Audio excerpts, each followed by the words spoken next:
Okay, I'm going to move on now to tree 3. This pattern is made up of 4 separate sections, A, B, C and D. And so we piece each section and then cut them out and join them together to complete the finished design. With this pattern, because there are 4 separate mini blocks, each one has a symbol. So tree 3 is the heart symbol. And some of these sections are the same for this section A here works for tree 2, tree 3 and tree 4. And so it has the symbols for the blocks it corresponds to on here.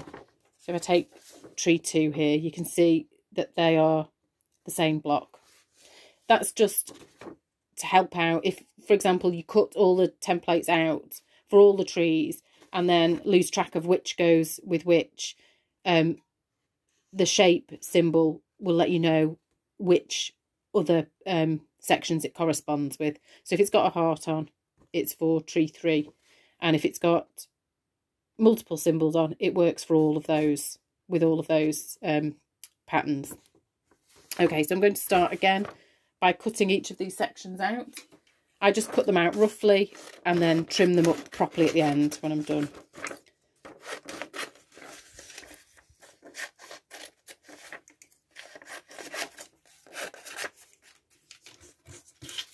Okay, just neaten that one up a little bit.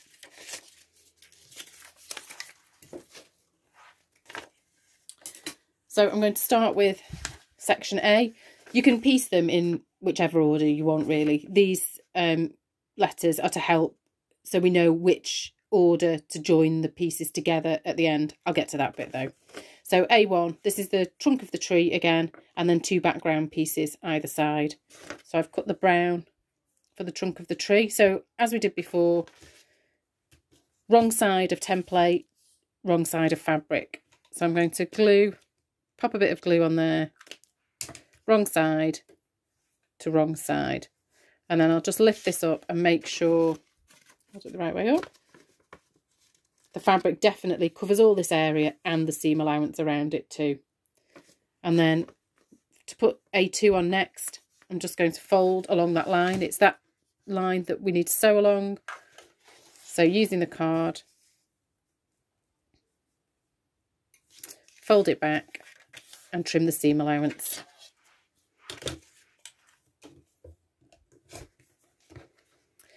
And then I'm going to use some of the trimmings I have left over from before. If you can trim them down to, if you find that shape a bit awkward to work with, trim it down to the shape or closer to the shape you need. So I'm going to put that there. I think when that's folded back, that will all cover, but I could test it with a long stitch first if I was unsure. So that slightly overlaps the nice trimmed edge. Fold that back. You see that overlaps, and then I'm going to sew down that line.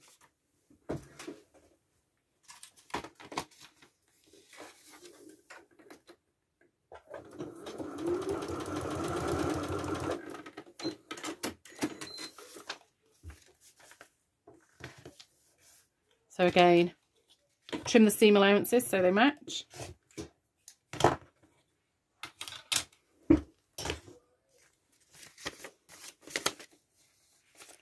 And then press.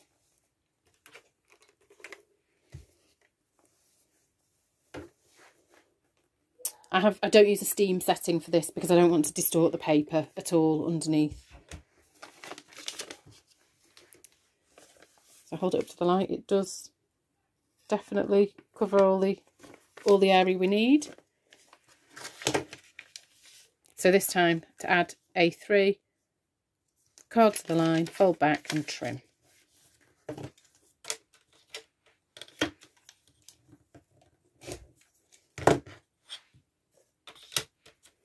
I'm going to use this piece this time.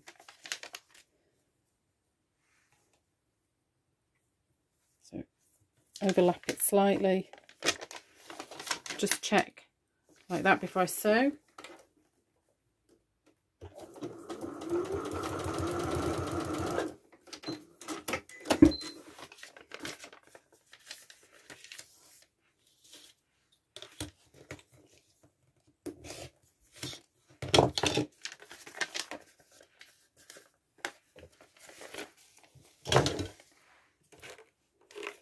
And then really straightforward, this section is now done.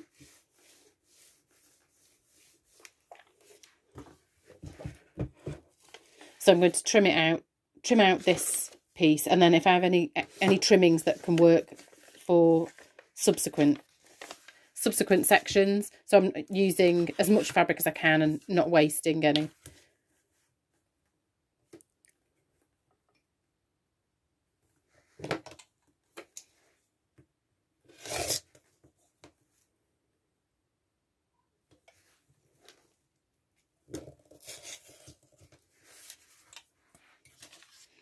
Again, you might be worried about these fabrics moving out of position during trimming at this section. So I'm just going to pop a bit of glue on. And so we can fold that back. And then it's not going to move and it's going to be the exact shape we want.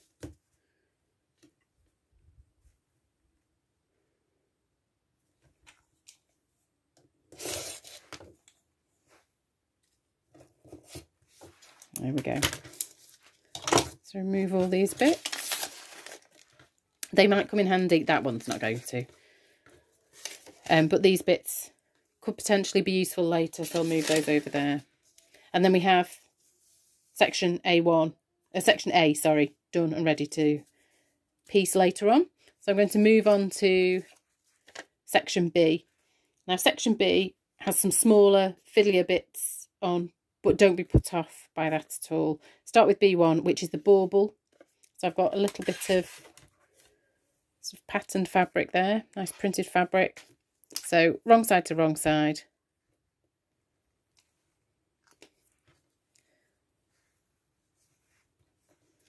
Let's put that on, just check. It definitely covers the area. So the next piece is piece 2 to go on, and that's all this now is green. This is on the tree.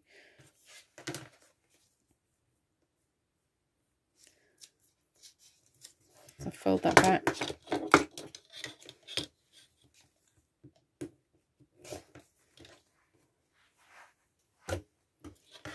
And I'm going to use one of the trimmings from before, one of the offcuts from tree 1, just to use as much fabric as possible. And that, I'm fairly sure, will cover the area we need to. So it overlaps slightly. So take it to the machine.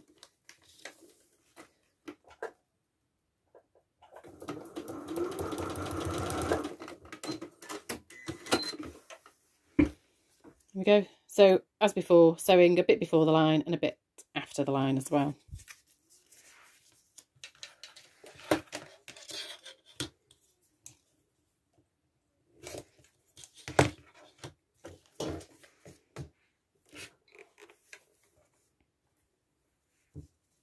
FPP is a really great technique you can get really quite intricate designs like this. And it does become addictive after a while. Okay, so that's piece 2 done. Definitely covers the area. So B3 next.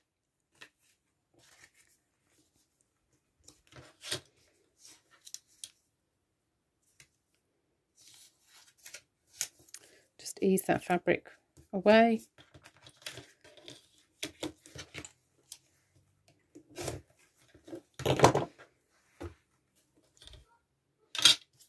I have a little tabletop bin as well, just by my machine, which makes life a little bit easier because it is quite a messy process. So B3 next.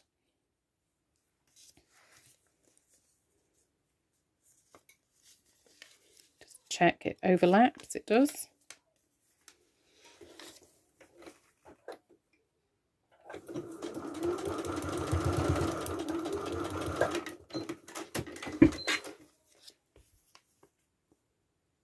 Okay.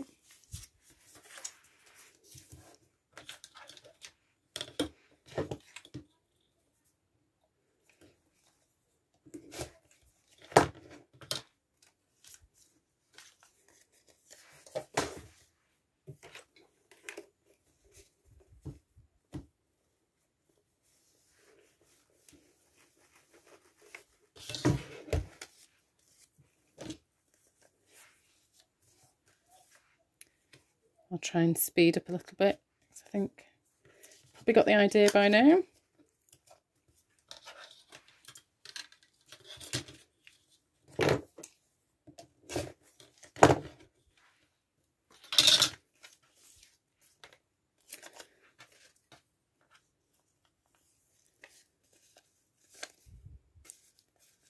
B4.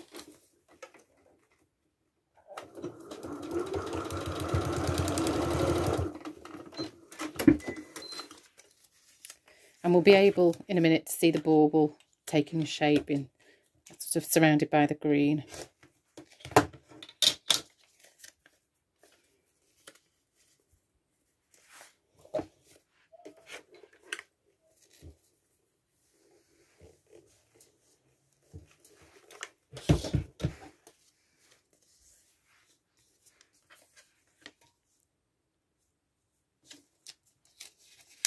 B5 is only a small piece, so I'm going to use one of the offcuts from a previous tree.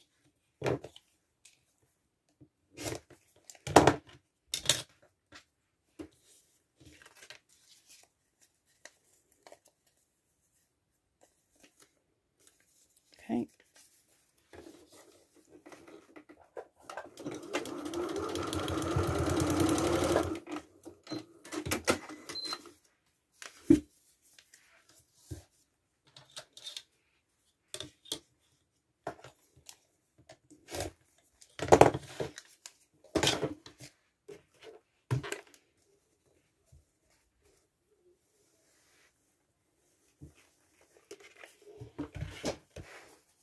So the last piece for this section is B6. In the pattern there'll be a colour guide, so if you're not sure what colour a section should be, just refer to the colour guide in the pattern, and that should give you a clear picture of what should be, which area is which colour. And it can be an idea as well before you start, especially with a more intricate pattern, with some coloured pencils you might just want to mark on, so that once you're piecing you don't have to think about what colour the next piece will be. You could have penciled on beforehand the colour it needs to be. Can save a bit of time and heartache if it's if you choose the wrong colour by mistake. So I'm just going to do B6 now.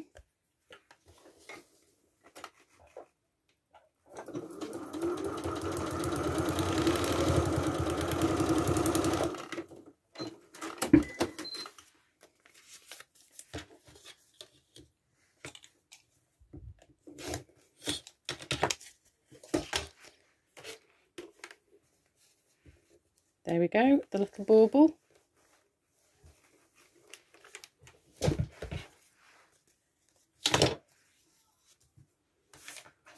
I'll trim this piece out because again I might want to use these trimmings, these offcuts for block 4.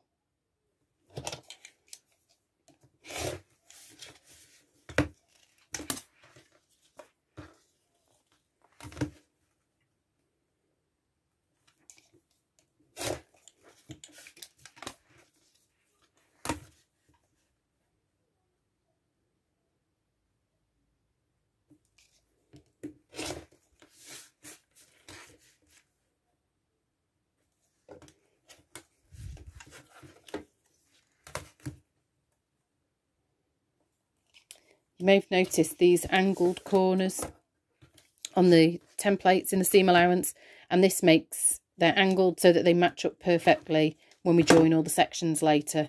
It's to make that bit a little bit easier, but I'll show that when we get to it. So there we have section B completed and section A.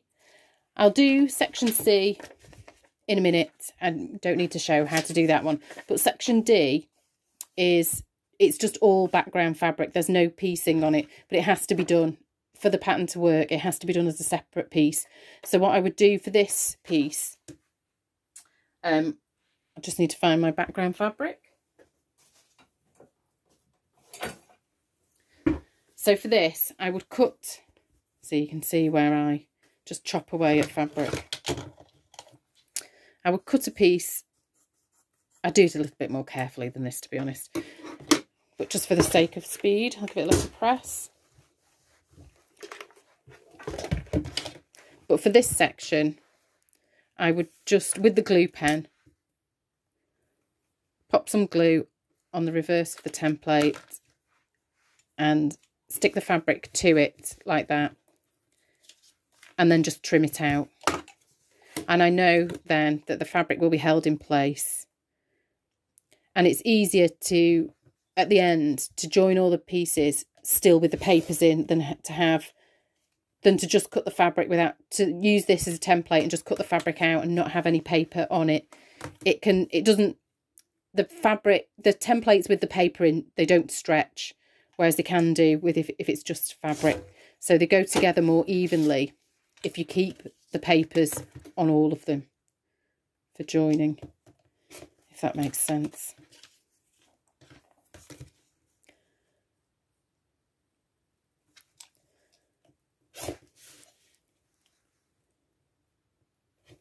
So there we go. I do that with this one. Get rid of those bits. So it's just background fabric, but still use it on the paper template like that. Okay, I'll piece section C now, and then I'll come back and show how to join them all together. All of the sections have been completed now, so the last job is to join them together and complete the block.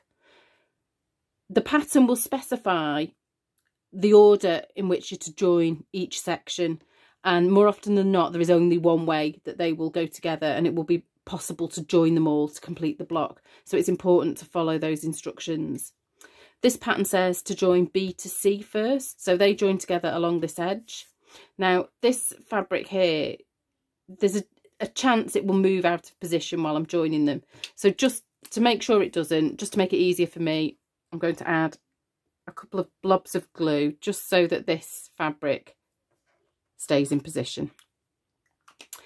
Okay, now when I join a section together, I always join them first time with a long stitch length, just to make sure that I'm happy with the placement. I don't want them slipping out of alignment in any way, and if there are areas on each section that it's important that they line up, for example, if it's a face and it's two sides of a mouth, you don't want them to slip and be out of sync. And so if you join them together first with a long stitch length, you can open it up when it's done and check that everything lines up and is how you want it.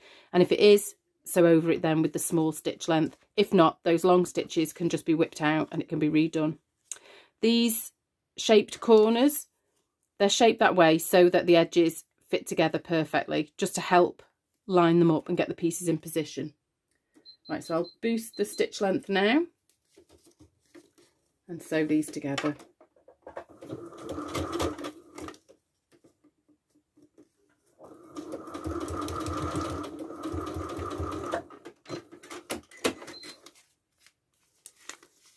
There we go. That joins up nicely, so I'm going to go over that with a small stitch length now. Ooh. Try not to drop it on the floor.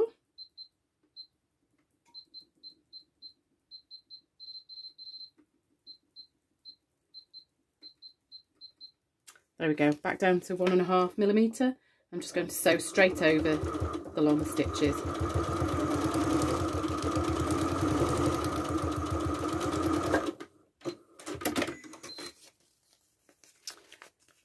Now I press after each join. Often the seam will naturally go to one side, and it goes to the side with the fewest seams. You can see there's some seams on this side, so it will naturally fall to one side. You can, if you want, press them open. Sometimes a pattern will say which way to press the seams, but more often than not it's down to your own personal preference. I'm just going to press this first one open, but with the others I will let them fall the way they naturally go. But I'm just going to press this one open to start.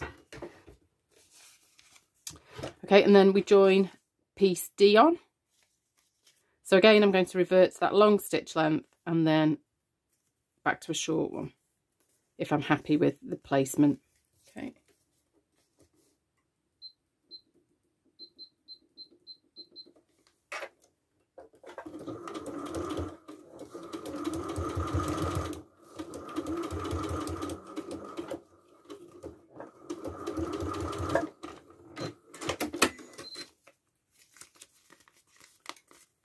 we go, that looks okay. So I'm going to go over that one now, back down to 1.5.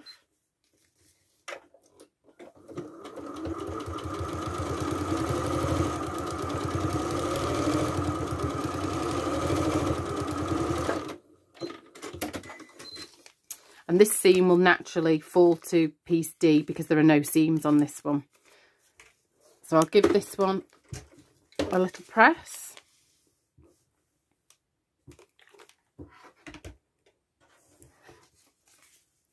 And again, with this one, just to keep these bits of fabric in position, I'm just going to add a couple of blobs of glue.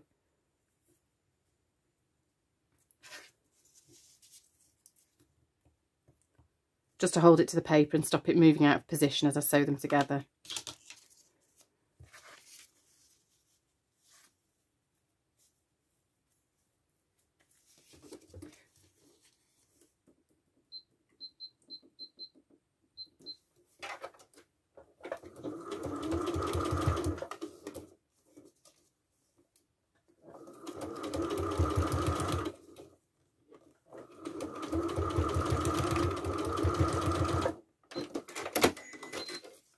So I'll open this out, and I'm happy that the tree trunk is in the centre, so I'm happy with how that looks. And I'll do the small stitch length now, and then that's this block pieced together. So nice and straightforward.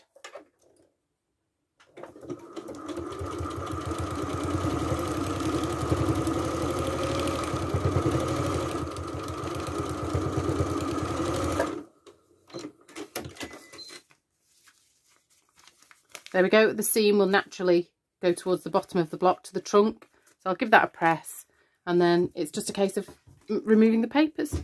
And the warm iron will now just soften up the glue on the pieces that were glued to the paper. So they'll be nice and easy to remove. Like that, there we go. So piece D was glued to the fabric, but it comes away really easily. So just ease the papers out, and that's the block done. Nice and easy. And once you've mastered all 4 of these blocks, you can tackle any FPP pattern then. It's all the same techniques throughout. It can get complicated with lots of fiddly pieces, but once you know the basic technique, you can feel free to have a go at anything really. There we go.